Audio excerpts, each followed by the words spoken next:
साथियों, अभी 13 फरवरी 2023 को कानपुर जिले के माडोली गांव में एक बड़ी लोमहर्षक घटना हुई, जिसके अनुसार वहां पर एसडीएम, थाना प्रभारी और कुछ अधिकारी रेवेन्यू डिपार्टमेंट के उस गांव में पहुंचते हैं बुलडोजर लेकर के, जेसीबी लेकर के, और वहां एक कोई गरीब परिवार रहता था, कृष्ण कुमार दीक्षित। उसको जो है उसको अतिक्रमण के नाम पर उसे बुलडोजर चला करके जमींदोज करने लगे। परिवार ने बड़ी गुहार लगाई, रिक्वेस्ट की, प्रार्थना की, पर किसी ने कुछ नहीं सुना। सब लोग सत्ता के मद में अंधे हो चले। परिणाम ये हुआ कि उन्होंने, उस पूरे परिवार ने अपने आप को भीतर जो है बंद कर लिया। और कुछ लोग कहते हैं कि बाहर से आग लगाई गई, कुछ लोग कहते हैं कि प्रशासन का कहना है कि उन्होंने भीतर से आग लगा ली। बड़ी मुश्किल से उसके पिता और उसके बेटे को, शिवम को, बचा लिया गया,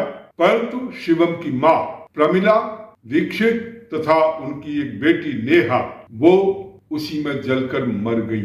इसके साथ ही 22 बकरियां वो भी जल करके मर गई। ये बड़ा अजीब सा एक लगता है कि एक गांव में जाकर के एक गरीब परिवार को इस ढंग से पूरा प्रशासन और पुलिस उसको परेशान करती है, और वहां वो जेसीबी लेके पहुंचते हैं, बुलडोजर लेके पहुंचते हैं एक झोपड़ी को हटाने के। मैं नहीं समझ पाया कैसा प्रशासन है और किस ढंग की प्रशासनिक व्यवस्था है, या उनमें संवेदनशीलता नाम की कोई चीज रही है, नहीं रही है, या पूरी तरह संवेदनहीन हो चुके। मुझे ऐसा लगता है कि गांव की पार्टी बंदी के चक्कर में और लोगों से पैसे लेकर जो पार्टी ये चाहती थी कि उसका घर जो है तोड़ा जाए, उनसे पैसे लेकर के एसडीएम और थाना प्रभारी वहां पर दल बल के साथ पहुंचे थे। वैसे न जाने कितना इंक्रोचमेंट होता है, कोई देखता भी नहीं है,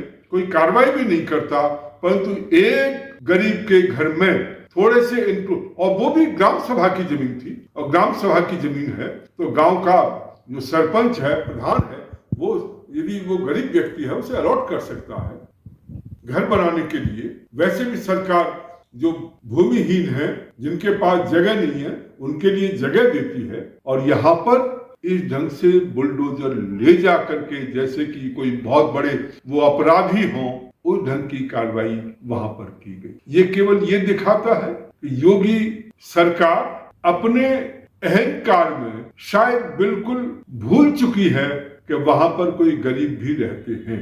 सबको उन्होंने अपराधी मान लिया है, जैसे कि सभी के सभी बड़े बड़े अपराधी हो, और जहां देखो वहां जो है वो बुलडोजर लेकर के पहुंच जाते हैं।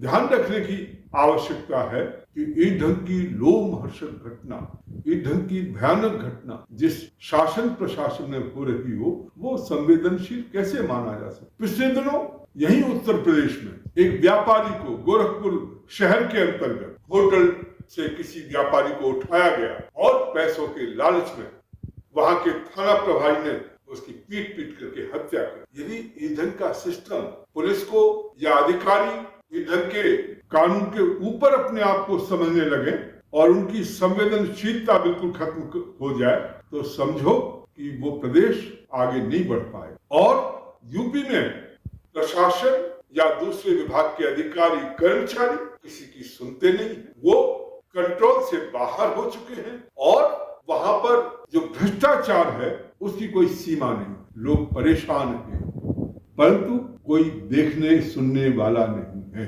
मैं योगी जी से अनुरोध करता हूं, माननीय योगी जी, जागिए, अपने लोगों को कंट्रोल में रखिए। और ये पहली घटना नहीं है इधर की, ऐसी न जाने कितनी घटनाएं हो चुकी हैं। पैसा लेकर दूसरों की जमीन हड़प करना, दूसरों की जमीन के खिलाफ जो है बुलडोजर चलाना, इस ढंग से भ्रष्टाचार जो है वो बेतहाशा बढ़ चुका है, और इस पर कंट्रोल करने की आवश्यकता है। ये घटना अपने आप में आंख खोल देने वाली है।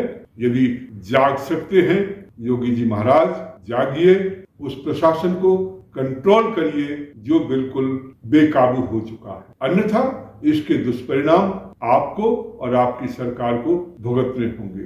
राष्ट्रवादी पार्टी इस घटना की निंदा करती है, घोर निंदा करती है, और हम ये मांग करते हैं कि एसडीएम के खिलाफ तो केस रजिस्टर्ड हुआ है, परंतु वहां का जो डीएम है उसके खिलाफ भी कार्रवाई होनी चाहिए, वहां के जो एसपी हैं उनके खिलाफ भी कार्रवाई होनी चाहिए। आखिर ये क्यों नहीं देखते, उनकी जानकारी में क्यों नहीं ये मामले आते कि क्या हो रहा है क्या नहीं हो रहा और किस ढंग से किया जा रहा है। उनकी जिम्मेदारी बनती है कि उनके जो सबऑर्डिनेट्स हैं क्या कर रहे हैं वो देखें और इस ढंग से जो बेकाबू हो रहे हैं उनको कंट्रोल करें, ये उनकी भी जिम्मेदारी बनती है। तो उनके खिलाफ भी कार्रवाई होनी चाहिए, ये राष्ट्रवादी पार्टी की मांग। बहुत बहुत धन्यवाद।